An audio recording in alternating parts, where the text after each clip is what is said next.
Apparently, I've become the classic gaming villain guy, so it's time for another 90s Mario rival. Villain alert. Villain alert. Villain alert. Villain alert. CORTEX, an evil scientist with a quest for world domination, and an army of evolved animals at his disposal, only to be stopped by his once planned to be general.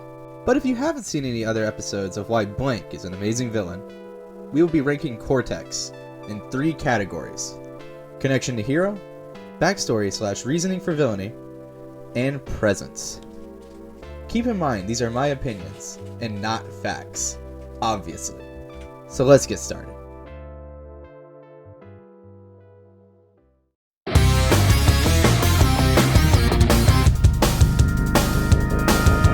CORTEX is an early example of the villain creates his hero trope in gaming, possibly being the first to bring it to gaming.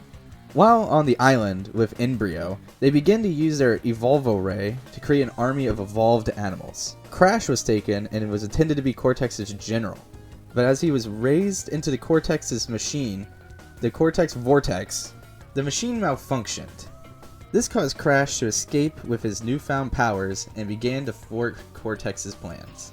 The funniest part being that this could have easily been avoided, as Embryo tried to tell Cortex that his machine wasn't ready.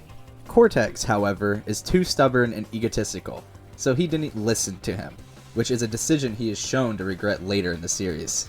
He even travels back in time to stop himself from making Crash, but his younger self doesn't listen, as he is still too stubborn to accept failure. I rate his connection an 8.3 out of 10. He deserves credit for bringing this trope to gaming and popularizing it, but unfortunately, him being the first means he is a more bland take on it.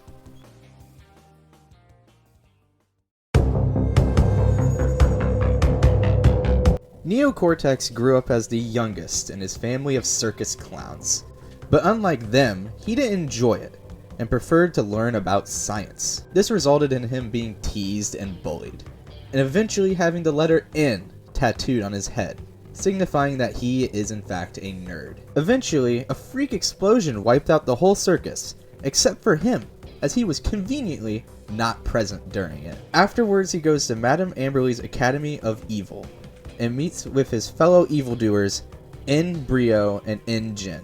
After they get to high school, they begin to be bullied again, and the school mysteriously exploded while they were far away.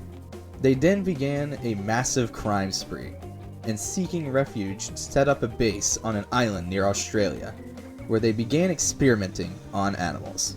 I rate his backstory a 7.2 out of 10. He's a good example of a goofy villain which helps separate him from other evil scientists.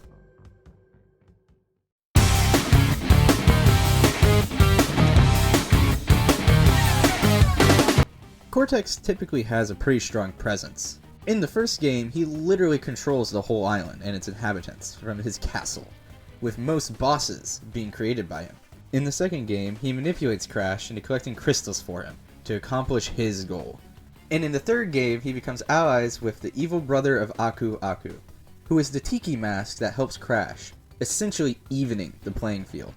He has been shown to be able to get himself into a powerful position over Crash time and time again.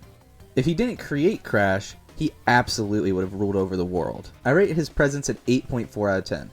He is clearly capable of controlling the world, he just isn't able to get there from his overconfidence. And be sure to like and subscribe, or else I'll have CORTEX mind control you to do it. So just save us the trouble and do it for us.